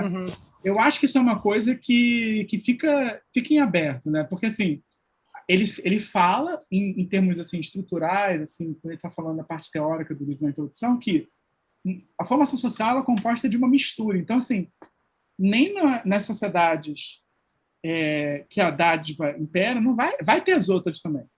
E, claro, quando ele fala que acula, sexo e trocas comerciais, aí a gente vê o quê? O modo C, ele aparece. Mas e o modo B? Porque o modo B que seria, digamos assim, um elemento que eu acho que é mais próximo das relações jurídicas, né? Mas isso o saqueio, né? Organizado, digamos. Exatamente. Só que, assim, o que eu acho que não aparece aí, que fica esquisito, é quase como se o modo B fosse bloqueado ativamente. Quando você tem a estrutura em que a legislação não aparece nessas sociedades, por quê? Porque ela é, digamos assim, ela é ativamente bloqueada pelo fato de que, sei lá, o chefe tem que dar presente para todas as pessoas, né? E que... ou ele é sempre extracomunitário, né? Você saqueia, mas tem regras muito claras quem você saqueia e não saqueia, né? E tem toda essa, tipo assim, e aí é uma característica de guerra, né? Você pode saquear, mas tem que ser num contexto de guerra também, nunca pode ser uma guerra entre pares, né? Tem que ser... Tanto que, tipo assim, se você pensar, todos os impérios clássicos, eles só se sustentam por expansão territorial. E a destruição acho que é o Scott, né, que fala isso, que ele fala, esse é o problema um pouco do império pré-capitalista, né? Porque ele funciona na base do saqueio, né? Porque, digamos assim, qual é a negociação que ele faz, né, com os cidadãos dele? Fala assim, olha, vocês não estão exatamente livres, mas também a nossa política de expansão é sempre para fora, né? E aí o ganho é ou em terra ou em escravos. Só que aí chega um certo ponto que a base humana, a base agrícola do império não se sustenta e ele colapsa. Por tamanho, falta de logística, tudo mais, assim. Então, me parece que essa é a negociação, assim. Os romanos tinham muito claro isso, né? Tipo assim, o grande prêmio era se tornar um cidadão romano, né? Tipo assim, beleza, vou viver aqui nessa colônia romana, mas passa um tempo e aí eu tenho o direito de me tornar um cidadão romano, posso viajar, tenho o direito a ser representado em cortes, né? Tem tudo mais, tem essa teoria de que eu acho que Paulo, né, o apóstolo, ele viajava tanto porque ele era um cidadão romano, então ele não tinha medo de ser escravizado, né? Tipo, se ele fosse para a Grécia, se ele fosse para o que seria hoje a Turquia, tudo mais, enfim. Sei lá. Acho que isso vai aparecer um pouco quando o cara também vai discutir a coisa da margem e da submargem mesmo e tal. Ele já dá um pouco essa dimensão. Esses impérios, a questão logística era uma... O quão perto ou quão longe você estava do império determinava toda a maneira como você ia sentir a pressão do império. Tanto fazer parte dos benefícios, quanto sentir a pressão, sei lá, das cobranças, da cobrança de impostos, ou qualquer coisa por mais uma adesão à lógica, né? Que aí ele vai achar um lugar privilegiado para esses lugares da submargem, que você não está tão longe, e o que te garante ter acesso aos benefícios, alguns benefícios, e nem tão perto que você esteja submetido completamente, né? E quando você está longe demais também, você fica isso, meio, a margem total, ela não é uma posição tão confortável necessariamente. Eu só ia falar uma coisa, o Rafa pediu para eu comentar o que eu falei no chat aqui, que é isso que você falou, olha, a coisa do dinheiro permitir uma troca que não exige confiança, né?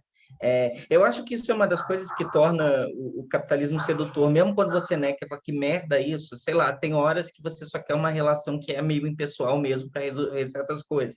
Você não quer criar uma relação de reciprocidade ali que vai te exigir uma relação de troca, de devolver favores em algum momento, né? E então eu acho que a gente supervive, eu acho que toda vez que você vai discutir o movimento social quer sair de uma alternativa para isso, essa questão de tipo essa vantagem que essa troca impessoal que o dinheiro, esse equivalente geral permite, ela tem um elemento de conforto, sim, em várias situações. Sei lá, eu lembro que quando a gente estava a primeira vez estudando isso, eu falei essa coisa. Por exemplo, pensa numa relação, tipo, pessoa que tem uma relação ruim na família ou mora numa cidade muito merda. Tipo, a pessoa acaba preferindo se submeter às relações impessoais de exploração do capitalismo do que viver naquela relação de reciprocidade da família que para ela é desconfortável, entendeu?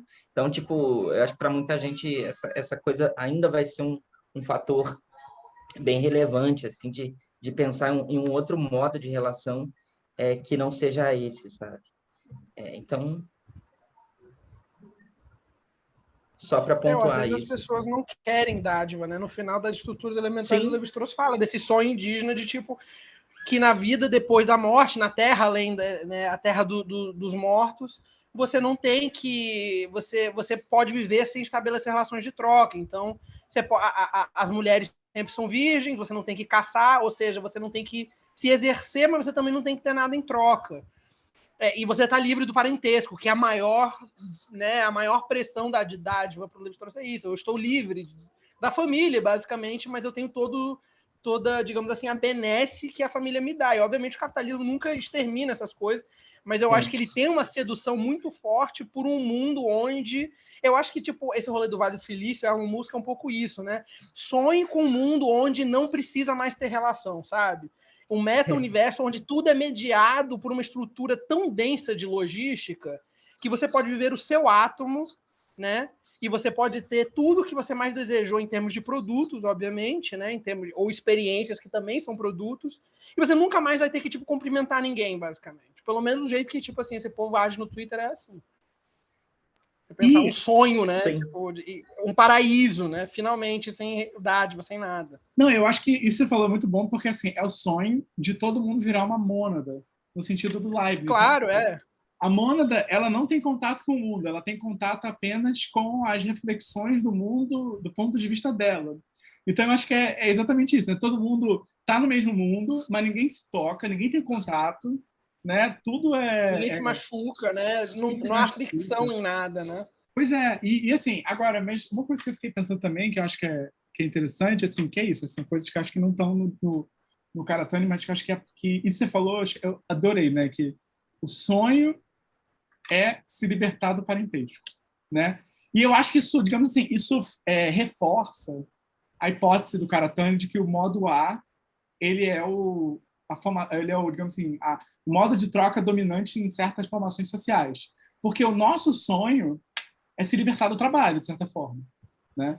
Então, assim, que é se libertar das trocas de mercadoria. Sei lá, na Grécia, por exemplo, em Atenas, ninguém quer se libertar do trabalho porque ninguém trabalha, né? E também eu acho que nas formações nas formações também de povos indígenas que estariam mais, digamos assim, no modo da dádiva, eles também, o trabalho não é um problema para eles, né? Por outro lado, se a gente for pegar, por exemplo, assim, os romanos, né? Estou tentando pensar um pouco assim no estoicismo, né? Que eu acho que eu acho que assim, o Levi-Strauss, eu acho que ele captura bem, né? Digamos assim, a utopia do modo A nesse trecho, pelo menos eu gostei disso. Eu acho que o comunismo, a ideia de ninguém precisar trabalhar, né? É a utopia do modo C. A utopia do modo B, eu acho que é a vida daquele funcionário estoico cujo sonho é não precisar mais, digamos assim, participar da política. Poder só viver uma vida virtuosa em que ele tá, tipo assim, ele só quer ser uma pessoa ética. Ele não quer tá, ele não quer ter as amarras imperiais e burocráticas, entendeu? Ele só quer ser uma pessoa boa, né? Só que aí o problema não é a família, o problema não é o trabalho, porque ele também não trabalha. Ele não trabalha, ele não é submetido à família, porque ele tem uma estrutura patriarcal, ele é apenas alguém que está submetido ao agon, né, à expectativa de que o discurso dele tem uma relação com a política. Não sei, fiquei pensando nisso, né? Eu botei esse livro do Mussa justamente isso, porque ele reconstrói o mito de origem tupinambá, uma coisa muito doida, assim, ele realmente tentou reconstruir o mito de origem tupinambá, como ele teria sido encontrado pelos viajantes aqui no Brasil 1500. E é basicamente, assim, o sonho tupi, basicamente, né, o sonho dos homens tupi é guerrear, assim, eu vou passar a minha vida inteira guerreando, mas depois a glória é morrer e ser devorado, mas o problema é que eu tenho que viver. E aí, para viver, eu tenho que ter filho, eu tenho que casar, eu tenho que comer. E aí, toda essa parte chata, que não é guerra, vira parte social, né? Mas você claramente vê no mito que, tipo assim, o desejo, pelo menos os mundos anteriores aos nossos, a grande glória dos guerreiros era essa, sabe? Guerrear, e o resto, tipo assim, a comida vinha, entendeu? As mulheres vinham, mas o importante mesmo era guerrear, assim. E aí o chato era, tipo, toda a dádiva em volta disso, né? Que sustentaria as guerras e tudo mais.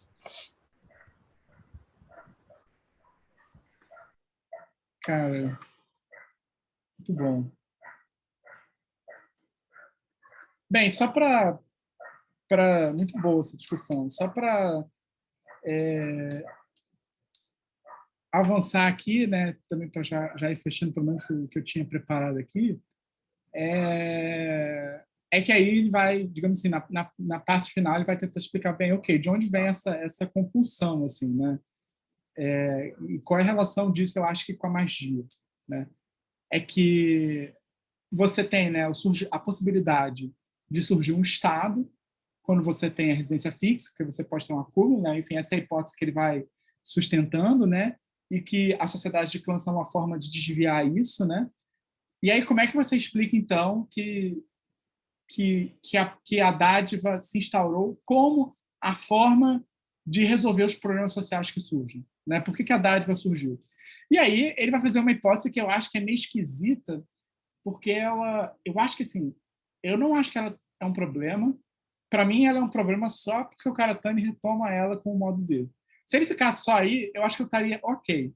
Mas porque ele vai dizer que ele vai pegar a coisa do Freud, né, que o totem tabu, fala assim, gente, os antropólogos já provaram que isso é errado, mas e se a gente acreditar que na verdade o que está sendo morto não é o pai, mas é o Estado, e mesmo que esse Estado nunca tivesse vindo a existir, ou seja, o que eles estão matando é o quê? A possibilidade da desigualdade, né? E por que eles matariam ela? Eles matariam ela porque já fomos nômades antes da vida social, né? E aí eu acho que o Karatani entra num terreno muito esquisito, porque é meio que é quase como se ele tivesse realmente essa justificativa que ele dá, ele está clusterizando Freud, exatamente, porque ele não está dando uma justificativa, digamos assim, de uma teoria social, né? Ele está meio que postulando que você tem uma dívida não, né? Mas uma nostalgia com esse mundo em que não havia relação, né? É um mundo em que não havia relação, de certa forma, né? Então, assim, mas o que é meio esquisito, eu acho, né? Mas, assim, é quase como se tivesse a compulsão é porque, de alguma forma, está retornando o fantasma de quando nós éramos livres, né? Mas é esquisito, eu acho esquisito isso, né? Você queria falar Eu uma acho coisa?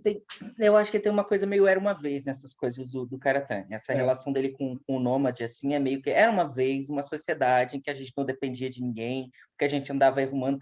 Aí, para levar isso a sério, você tem que fazer um esforço de pegar isso e ficar pensando assim, de tá, o que ele está querendo dizer com essa porra? Sei lá, acho que você falou um ponto que é importante, assim, o que dá para... Por que a gente poderia ser levado a achar que, sei lá, o nomadismo não tem relação? Aí você tem que ficar pegando pontos que ele fala. Ele vai falar que as relações começam, por exemplo, quando você fixa, porque você tem sepultamento. Se você pega depois, como ele vai fazer, como que é a fuga lá no Isonomia, como que as sociedades isonômicas são fundadas por gente que foge, a Islândia, ou mesmo os primeiros peregrinos lá, americanos e tal. uma das coisas que volta é esse elemento do nomadismo de poder sair, simplesmente. A forma de certa forma, você não tem relação no nomadismo porque pensa assim, você larga o seu, morreu, você vai deixar lá e vai partir para outra. Os problemas são sempre, você não tem nem relação direta com outras tribos, você não precisa ficar preocupado com reciprocidade, porque se você matar um inimigo que aparecer, você vai embora, não vai ver outro inimigo te perseguir, entendeu? É meio que até descobrirem a merda que você fez, você já deu no pé, entendeu? Então, tipo, não dá meio que para construir relação quando você está em movimento constante, sabe? Claro que isso, assim, é uma redução, imaginar que, primeiro, que esse movimento é constante full time, você tem que pensar que tamanho de grupo que ele está falando, sabe? Quem que se juntou, que bando é esse, são quantas pessoas? Essas coisas é que não ficam claras, mas dá para entender o que ele está tentando fazer com esse mito aí do nomadismo, né? Que é essa coisa de, tipo, esse lugar onde essas relações não perduram, então não tem todas essas questões que a gente lida quando está falando em termos de reciprocidade. Paralelepípedo de crack, né? Enfim.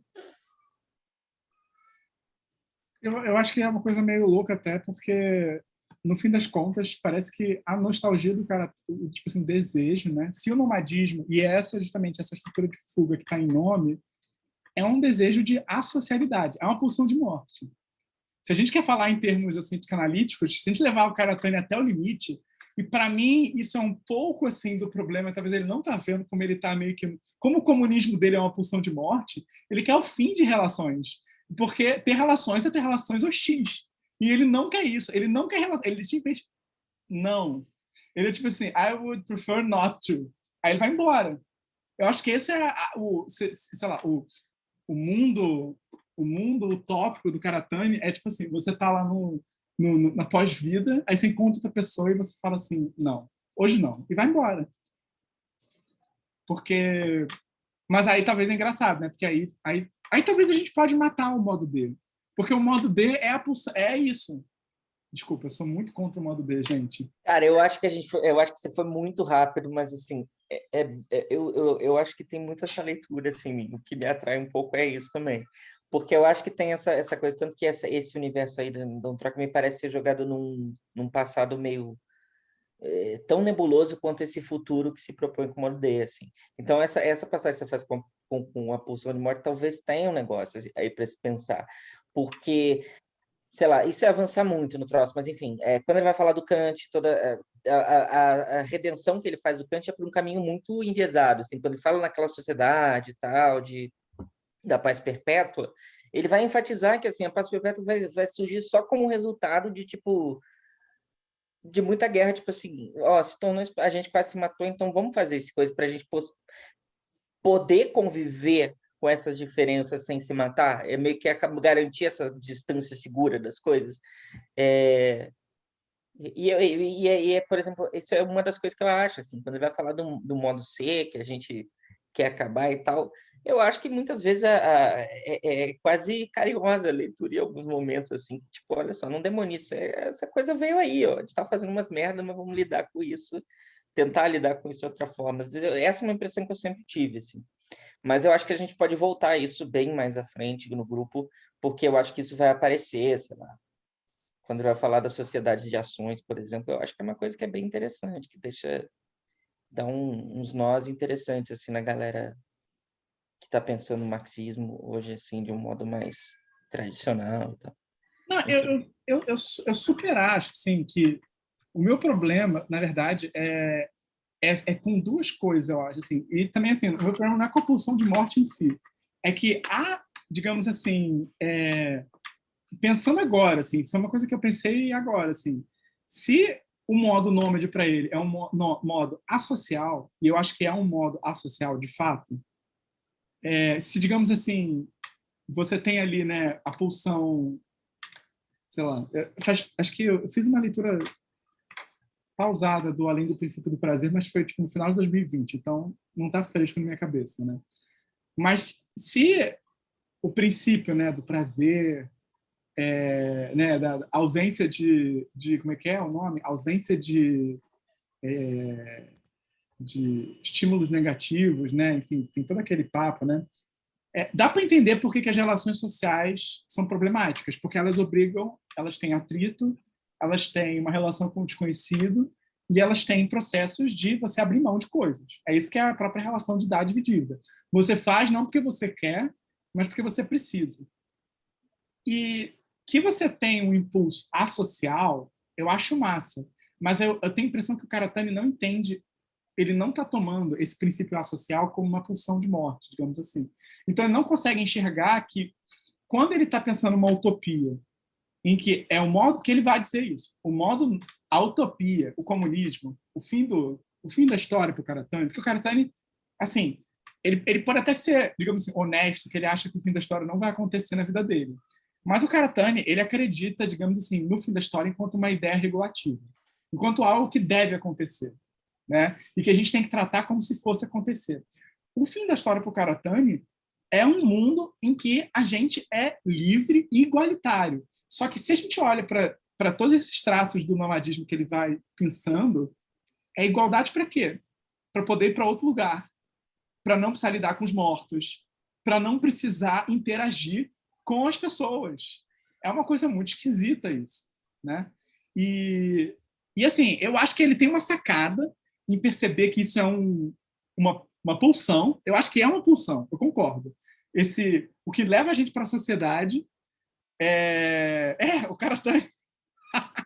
O Karatani é o Coringa, né? Tipo, parece que ele que não quer, sabe? Fala assim, era tão bom quando a gente era nômade e não tinha que responder e-mail, né, galera? Sabe? Acho que tem uma coisa tipo, não quero. E aí eu acho que ele que tá tendo a pulsão, saca?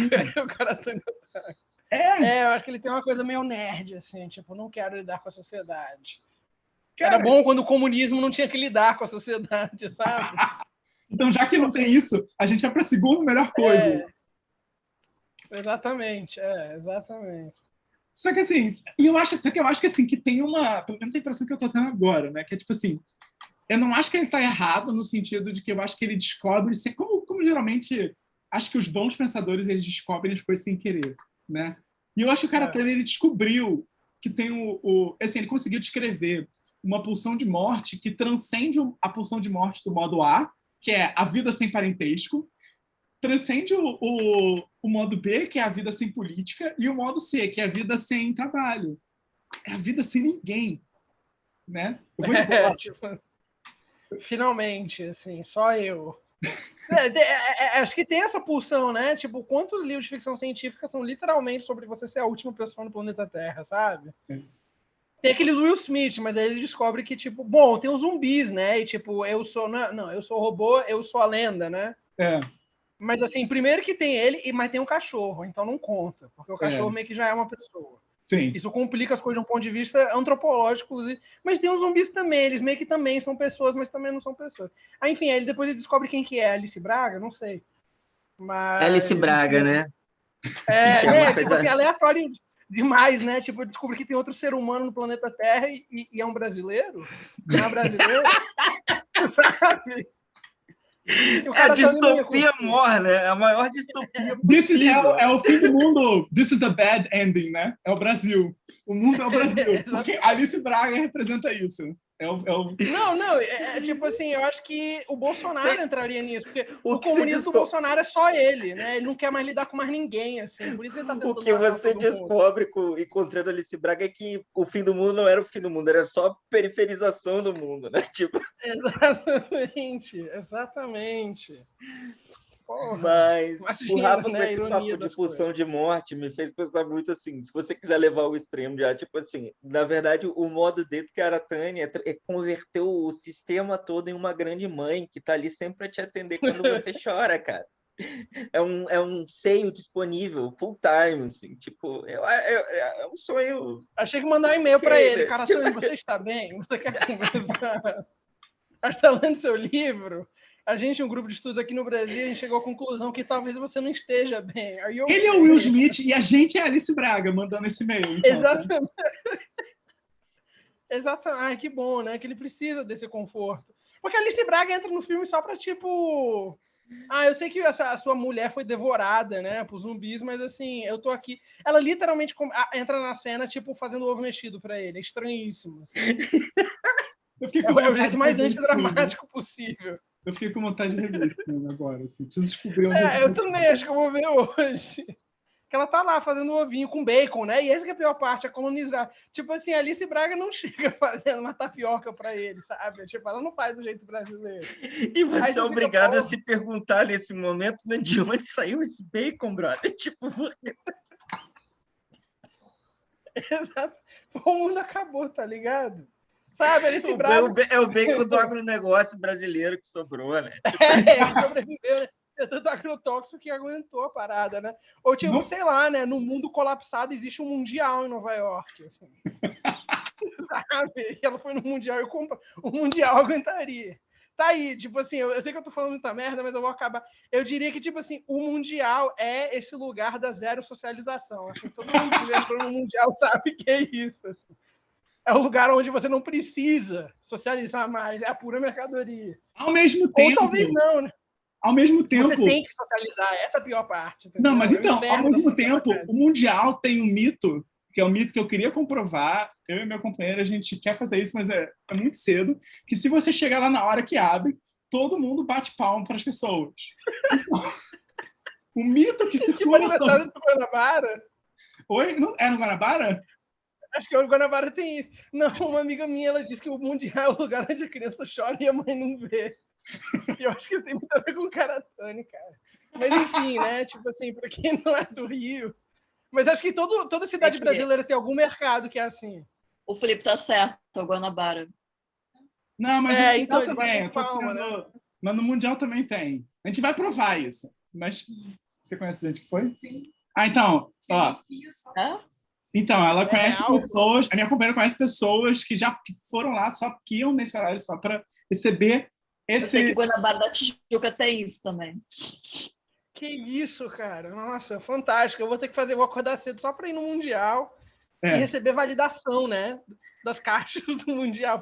Porque durante o resto do dia elas não vão te dar isso, elas só vão te ofender. Assim. Quem já foi no Mundial Isso conhece. que eu ia falar, a única coisa que você pode. Cara, essas palmas devem ser assim, tipo, um parabéns pela coragem, irmão. Tipo, Não, total, assim, eu acho que é muito, tipo, modo de produção, modo de troca M de Mundial, né? Ninguém ganha nada. Não tem troca, tipo assim, ninguém, não tem nada, né? Uma ganha completa. Porque, tipo assim, você compra lá, pô, você já tá no Mundial, então teu dia tá uma merda, sabe? Tipo assim, ok. ai, não é? Ai, tô indo no Zona você, Sul. você tá trocando a sua dignidade. Ah, e de fato, olha só, tem isso ainda que o nome do mercado é Mundial. Então, assim, já é assim. Muito, né? Não é bizarro que um supermercado tenha esse nome, porque no mercado normalmente tem um nome aconchegante, tipo assim, dona de casa, abraço de mãe, nome de creche, né? Mas o Mundial é completamente desterritorializado, né? É o império do Negre, né? Cara, Podia ser, acho que o Mundial podia mudar de nome para Império, Imperial também. Eu ia curtir. Imperial. O Imperial da Lapa, sabe? não, mas tem um Imperial, tem o mercado Império. Ele é um mercado. Sério? Tem, Ah, tem, isso eu não conhecia, não. tem um Tem mercado que é o Mercado Império. Império. Tem. Vai entrar pro meu roteiro aqui. O Império é tipo um Zona Sul B. Ah, ok.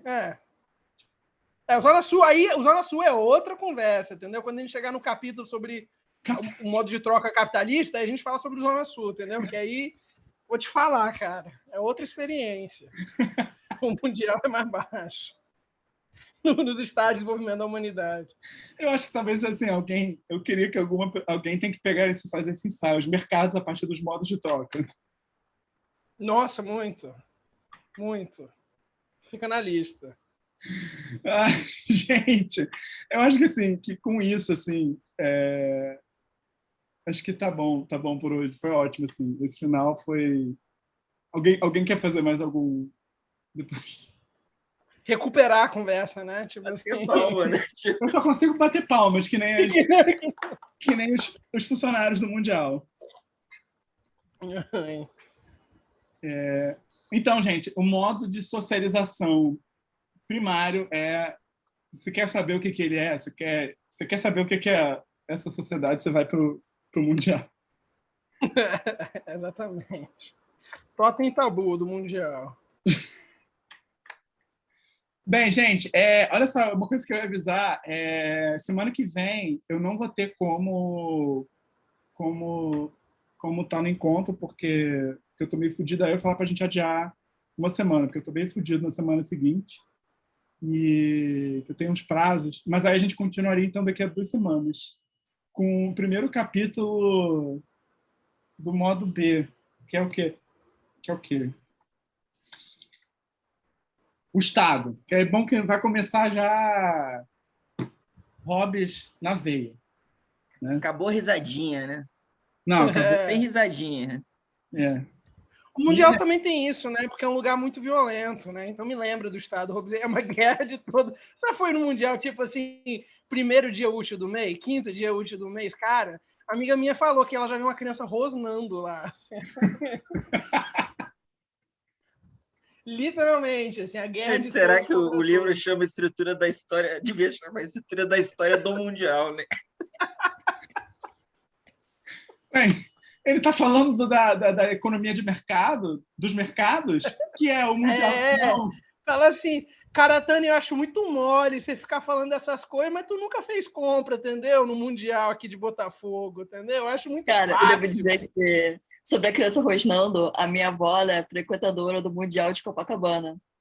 E Nossa, ela é terrível, de Bengala. poderoso. E ela já foi expulsa do Mundial porque ela entrou na porradaria dentro do Mundial. Que assim. isso, cara? Minha avó é cruel, ela é péssima pessoa. A sua avó é outro nível. A sua avó tá na associalidade. Ela tá nesse nível. Ela chegou no comunismo, a sua avó. Batendo em pessoas com bengalas em Copacabana, certo? No Mundial, ó, a Fê tá falando que ela já viu uma briga. A mãe dela viu uma briga de bengalada entre 2 idosos no Mundial. Ai, ó, minha avó. Nossa, é a sua avó. Copacabana é tensíssimo. O de Copacabana é tensíssimo. Esse é o da Tijuca também. É bem e Copacabana já é, eu acho que o bairro do Rio de Janeiro onde não existe socialidade. Exatamente. Todo mundo já desistiu há muito tempo, cara. Já foi...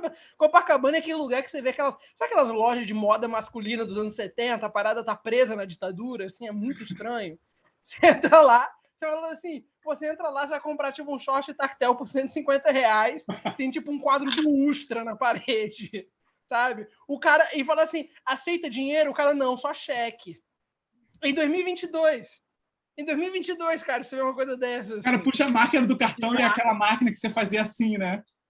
Ô, Felipe, na verdade, eu discordo de uma coisa, porque você está sendo muito carinhoso com Copacabana, no sentido que a coisa é mais barrista, é menos ditadura e mais lacerdista. Tem fotos do Lacerda em comércios. Isso é verdade, né? Pô, Rua Toneleiro, né? Tipo assim, tem tudo uma Exato, memória. né? Exatamente. É verdade, você acentuou isso. Tem até uma rua, né? Rua Viúva, sei lá o quê, né? Tipo assim, Viúva Lacerda? Eu não sei se... tem uma rua... Não é em Copacabana ou em Botafogo isso?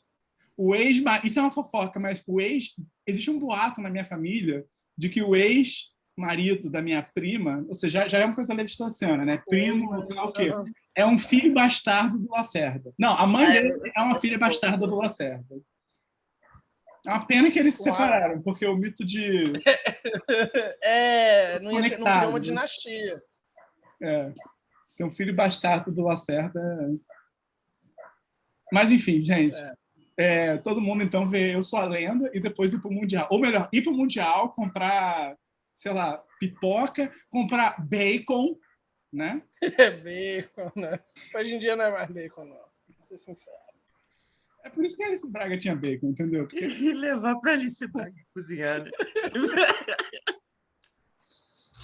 Caralho, gente. Obrigado, eu não esperava por isso, não. Tava meio com sono antes da aula, mas valeu. Gente, foi ótimo. Só acho que você devia cortar esse vídeo antes de botar no YouTube, porque senão tu vai tomar um processo do Mundial. Não, que isso, gente. Que isso. O Mundial tá acostumado, eles sabem. Vai rolar o público do Mundial pra gente. Eu acho que, na verdade, vai rolar o patrocínio. Porra, Mundial e Karatani. Os caras vão botar uma estátua do Karatani lá, entendeu? Falando, este é o comunismo. Karatani comes to Brazil, Mundial Edition. Assim. Nossa, uma pena que ele tá muito velhinho, porque acho que seria bom, né? Seria legal. Quantos anos que ele tem, só por curiosidade? Tem assim, mais de também? 80. Ah, sério? Nossa, eu pensei que ele era mais novinho. Não, Isso. ele é muito velho. Ele ficou rico quando ele era jovem, porque ele escreveu um livro sobre pós-estruturalismo no Japão, nos anos 70, que parece que foi um best-seller, assim, e ele também ganhou um prêmio de jovem pesquisador, e o cara... Ele tem 80 anos, ele nasceu em 41. Ah, Então, assim, ele Olha tinha só. 4 anos, ele tem ali bomba atômica, mas ele não foi no Mundial. Né? Eu acho que tá aí, né? Mas ele é velhinho, ele tem 80 anos e parece que tá com... Não sei se ele tá com problema de saúde, mas... Enfim. Ele não responde e-mail, eu acho. Não sei, tem que testar isso. Né? Mandei um e-mail perguntando pro Jameson se ele tinha visto The Wire. Eu posso perguntar pro Karatani se ele já foi no Mundial, né? Grande momento da sua vida, da sua O Jameson viu trajetória. Atlanta, né? Oi? Grande momento da sua vida, esse Foi o grande e-mail pro momento James. de 2022. Mandar uma mensagem bêbada pro Jameson e ele respondeu. Ele respondeu? Eu perguntei, você já viu Atlanta? Foi meio, sabe, tipo... E aí ele... Não vi, desculpa. Ele respondeu no dia Fofo. seguinte, Ele respondeu detalhe. no dia seguinte de manhã, domingo de manhã. Dia 3 de janeiro ele legal. respondeu. E os Que acadêmicos isso? aqui... Os acadêmicos aqui... Pô. Eu tinha que ignorar. Eu não tinha respondido. Eu ia estar esperando até hoje. E ainda printar, assim, botar no Instagram, assim, olha esse imbecil aqui perguntando se eu já vi Atlanta. É absurdo, TV. Bem, gente, então, foi ótimo, adorei, e até daqui a 2 semanas, então, tá? Abraço a Falou, todos. gente, até mais.